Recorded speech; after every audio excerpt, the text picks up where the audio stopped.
Dans cette séquence, nous allons apprendre à créer des frises mathématiques avec TIX, à destination du primaire et du collège. Nous allons concevoir plusieurs types de frises avec des échelles de valeurs variées, avec des mises en forme différentes et des emplacements réservés aux réponses des élèves. Eh bien, voyons tout ceci dans cette séquence.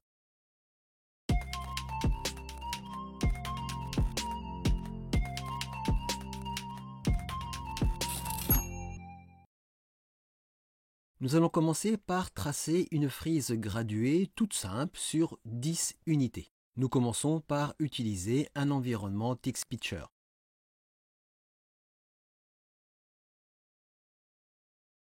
Nous allons commencer par tracer l'axe horizontal de la frise. Je saisis un commentaire pour indiquer ce que je fais. Pour tracer l'axe horizontal, j'utilise une commande DRAW avec en option un trait épais, thick, et une terminaison en forme de flèche avec les caractères tiret et supérieur. Les coordonnées du segment pour l'axe horizontal sont 0,0 et 10,5,0. L'axe horizontal est un petit peu plus grand que les 10 unités afin de bien visualiser son extrémité en flèche. Maintenant, traçons les marques de graduation ainsi que les unités associées. Comme toujours, j'indique un commentaire. Pour tracer les marques de graduation et les unités, nous allons utiliser une boucle for each. Cette boucle va utiliser une variable v qui ira de la valeur 0 jusqu'à la valeur 10. Comme nous ne précisons aucune valeur entre le début et la fin de la boucle, mais seulement 3 points, l'incrémentation se fera par défaut de 1 en 1. Donc nous aurons un pas de 1. Donc la variable v prendra les valeurs 0, 1, 2, 3 jusqu'à 10. Maintenant, traçons les graduations et les unités entre les accolades de la boucle for each. J'utilise une commande DRAW. Le début du segment débute aux coordonnées indiquées par la première valeur prise par la variable v et 2 mm. La fin du segment est placée aux coordonnées v et moins 2 mm.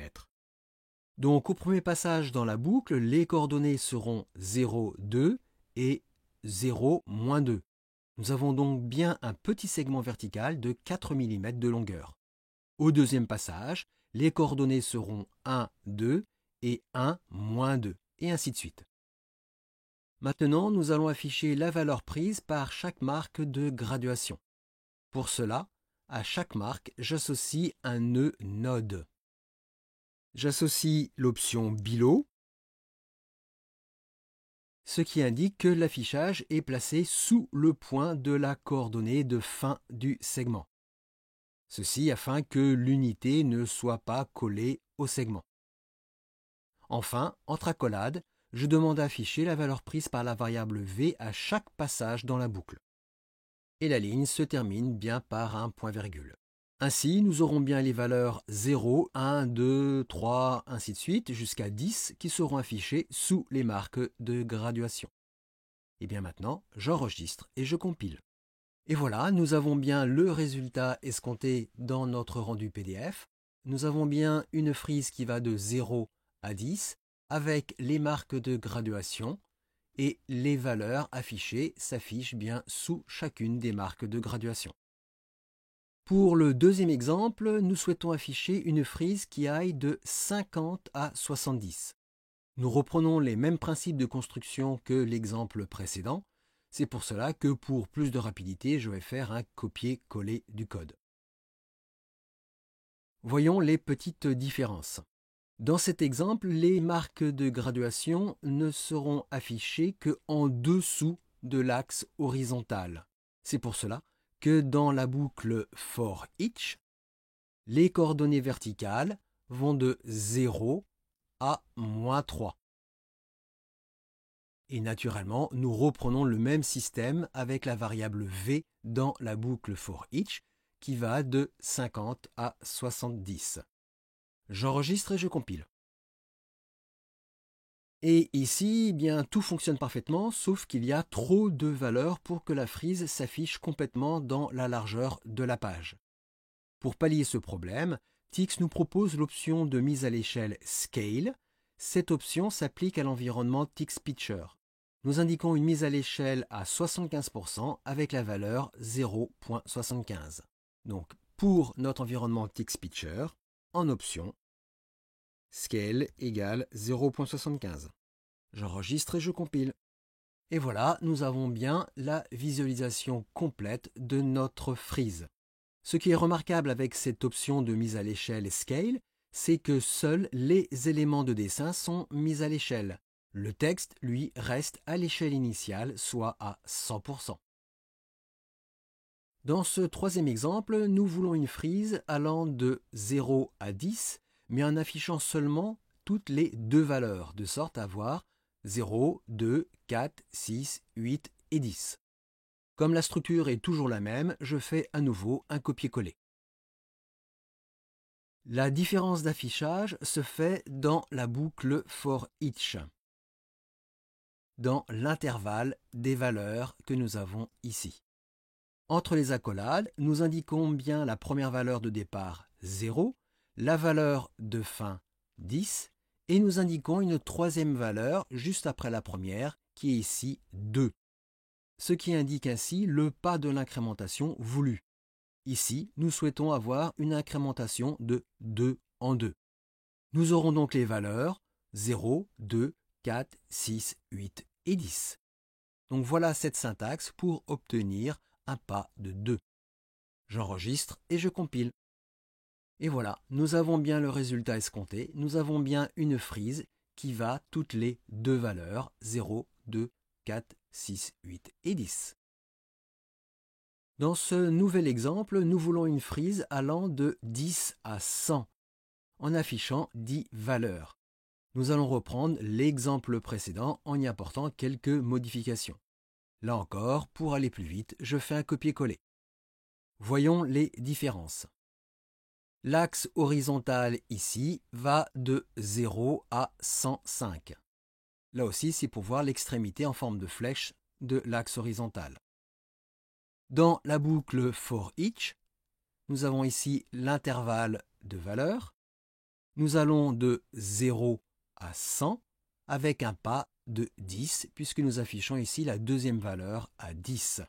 Pour les graduations et les valeurs affichées, eh bien je demande ici à avoir tout ceci en bleu. Enfin, nous indiquons ici une échelle à 0.15, soit une échelle de 15%. J'enregistre et je compile. Les graduations et les valeurs s'affichent en bleu. Et nous avons bien la réduction de l'échelle à 15%, de sorte à visualiser toute la frise dans son ensemble. Pour ce nouvel exemple, nous souhaitons cette fois avoir une double frise graduée. La graduation principale affichera les marques de graduation et les valeurs 0, 5 et 10. La graduation secondaire ira de 1 en 1, mais n'affichera pas les valeurs, uniquement les marques de graduation. À nouveau, je fais un copier-coller pour aller plus vite. Voyons le code. L'axe horizontal utilise la même syntaxe, je n'y reviens pas. Étant donné que nous avons deux systèmes de graduation, nous devons avoir deux boucles for each. Je vais commencer par la graduation secondaire, car je veux qu'elle s'affiche derrière la graduation principale. Nous avons une boucle simple for each, avec une variable nommée s, qui prendra les valeurs de 0 à 10 par pas de 1, puisque nous n'indiquons pas une valeur supplémentaire. Les marques de graduation seront en traits fins, thin et gris. Elles s'afficheront au-dessus de l'axe horizontal et auront une hauteur de 2 mm, puisqu'ici nous avons 0 et 2 mm. Pour les graduations principales, nous avons à nouveau une boucle for each, qui utilise une variable p, qui prendra les valeurs indiquées dans l'intervalle 0, 5 et 10. Donc ici, vous voyez que la syntaxe est différente puisque nous imposons les trois valeurs que doit prendre la variable P. Et nous avons des petits traits verticaux qui iront de 3 mm à moins 3 mm. et les valeurs prises par la variable P s'afficheront dans un nœud en dessous chacune des marques de graduation. J'enregistre et je compile. Et voici, nous avons bien le résultat souhaité avec cette double graduation. Une graduation secondaire qui ira de 1 en 1, qui s'affichera au-dessus en traits fins et gris, et une graduation principale plus épaisse qui prendra comme valeur 0, 5 et 10. Dans les exercices mathématiques, il est très courant d'avoir des points particuliers pour une frise. Pour afficher ces points, nous allons utiliser des commandes de TIX. À nouveau, je fais un copier-coller pour aller plus vite. Voyons le code. L'axe horizontal que nous avons ici et les graduations sont tout à fait similaires par rapport à ce que nous avons vu précédemment. Je n'y reviens pas. Pour afficher les deux points particuliers que nous souhaitons sur notre axe, j'utilise la commande node de TIX. J'utilise des couleurs rouge, red, et blue pour du bleu. Et j'indique les coordonnées d'affichage. Pour le premier point, ça sera à la coordonnée 3, 0. Pour le deuxième point, ça sera à la coordonnée 5, 0. Et j'indique entre accolades le texte que je souhaite afficher au niveau de ce nœud. Et dans les deux premiers exemples ici, dans le mode mathématique, j'utilise une grosse puce bullet. Pour le troisième point, comme je souhaite pouvoir déterminer la taille de ce point, j'utilise la commande fillDraw. J'utilise une couleur verte et j'indique les coordonnées. Ça sera aux coordonnées 9, 0. Et ici, je demande à tracer un cercle dont le rayon sera 1,5 mm. J'enregistre et je compile. Et voilà notre frise avec ces trois points particuliers. Les deux premiers points, rouge et bleu, sont faits avec la commande node. Et pour l'affichage, c'est une grosse puce. Le troisième point, comme je souhaite pouvoir déterminer sa taille, j'utilise la commande fillDraw pour créer un cercle dont je détermine moi-même le diamètre. Pour ces nouveaux exemples, nous allons afficher des zones de saisie pour les élèves sur une frise graduée. Le premier exemple utilise des rectangles et le deuxième exemple utilise des ellipses. Voyons le code utilisé pour afficher des zones de saisie avec des rectangles. À nouveau, je fais un copier-coller. Nous avons ici le tracé de notre axe horizontal qui utilise toujours la même syntaxe. Les graduations utilisent toujours une boucle for each. Et pour tracer nos rectangles, à nouveau, j'utilise la commande draw. Pour afficher nos zones de saisie, je vais utiliser deux commandes. Une commande draw qui me permet d'avoir un trait vertical. Ce trait sera très épais et nous avons ici ses coordonnées. Ensuite, pour le rectangle, là où les élèves pourront saisir la valeur, j'utilise la commande fillDraw en trait très épais à nouveau et le fond sera d'une couleur grise à 5%. Et ici, j'indique les coordonnées de mon rectangle. Pour le deuxième point, qui sera la coordonnée 8, nous utilisons exactement la même syntaxe. J'enregistre et je compile. Et voici notre frise graduée avec les deux rectangles pour que les élèves puissent saisir les valeurs indiquées au niveau des marques de graduation. Nous allons reprendre ce même exemple, mais cette fois nous allons utiliser des ellipses. À nouveau, je fais un copier-coller. La structure va être exactement la même, que ce soit pour l'axe horizontal ou pour les marques de graduation, qui seront là aussi fixées sur 0, 5 et 10.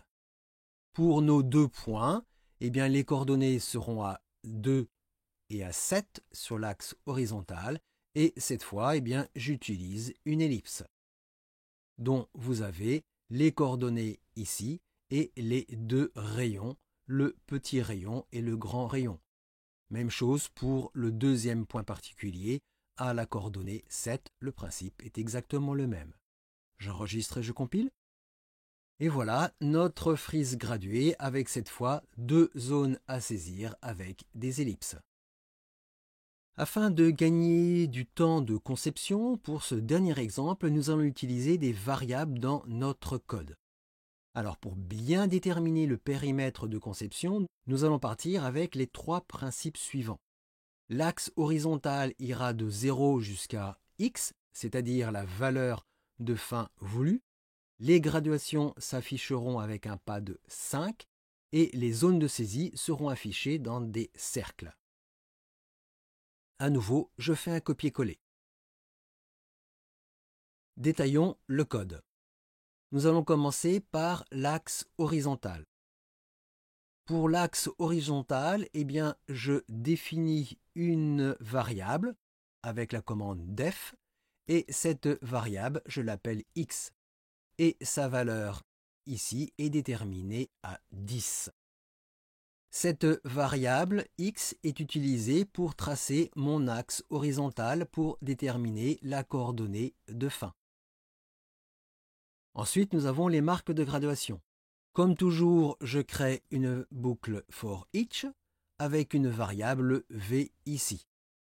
La variable v utilisera l'intervalle de valeur qui ira de 0 jusqu'à la variable x qui permet de définir l'axe horizontal.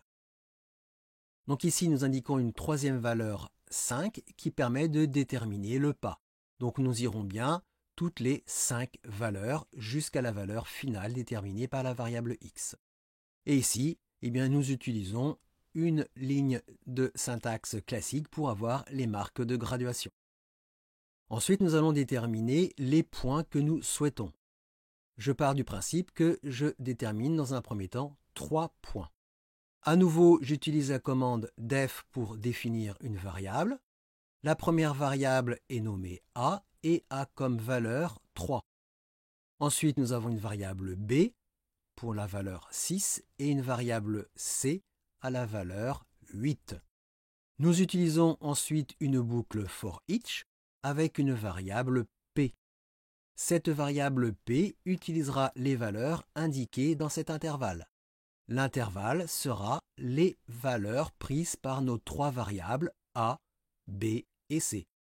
Dans cette boucle for each, nous traçons nos petites marques de graduation avec la variable p. Ensuite, nous traçons nos zones de saisie. Nous reprenons le même principe que nous avons vu précédemment, toujours en utilisant la variable p, et nous utilisons ici la commande circle pour avoir des cercles. J'enregistre et je compile. Et voilà, nous avons bien le résultat voulu. Nous avons notre axe qui va de 0 jusqu'à 10, qui est défini par la variable ici x qui avait comme valeur initiale 10. Et nous avons bien les 3 valeurs 0, 5 et 10 qui sont affichées. Ceci avec notre boucle for each et avec les 3 valeurs que nous avons ici. 0, 5 et x qui est la variable qui est définie à 10. Ensuite, nous avons nos 3 points de saisie pour les élèves qui sont situés aux coordonnées 3, 6 et 8. 3, 6 et 8. Et nous avons bien au-dessus le tracé d'un cercle grâce à la boucle for each. Maintenant, nous allons pouvoir modifier les variables afin d'obtenir un nouvel affichage. Nous allons commencer par afficher un axe horizontal plus long. Donc ici, j'indique une valeur 15 pour la variable x. Puis nous allons ajouter une nouvelle zone de saisie à la coordonnée 12. Donc je reprends la même syntaxe ici. Et je définis une variable d avec la valeur 12. Et naturellement, dans la boucle for each, j'ajoute cette variable. Et c'est tout. J'enregistre et je compile. Et voilà, vous voyez qu'en changeant de variable, nous avons modifié notre graphique, nous avons modifié notre frise. Donc voilà un exemple de syntaxe qui va vous permettre de travailler et de personnaliser ce type de frise. Nous venons de voir dans cette séquence comment créer des frises graduées de plusieurs types avec Tix. Vous voyez bien avec quelle facilité nous pouvons créer des environnements Tix pour concevoir rapidement des frises graduées qui soient aisément personnalisables et qui peuvent afficher des zones de saisie pour les élèves. Bien sûr, avec tous ces exemples, nous pourrions aller encore plus loin en créant de nouvelles commandes personnalisées. Mais ceci pourra être la base d'une nouvelle vidéo.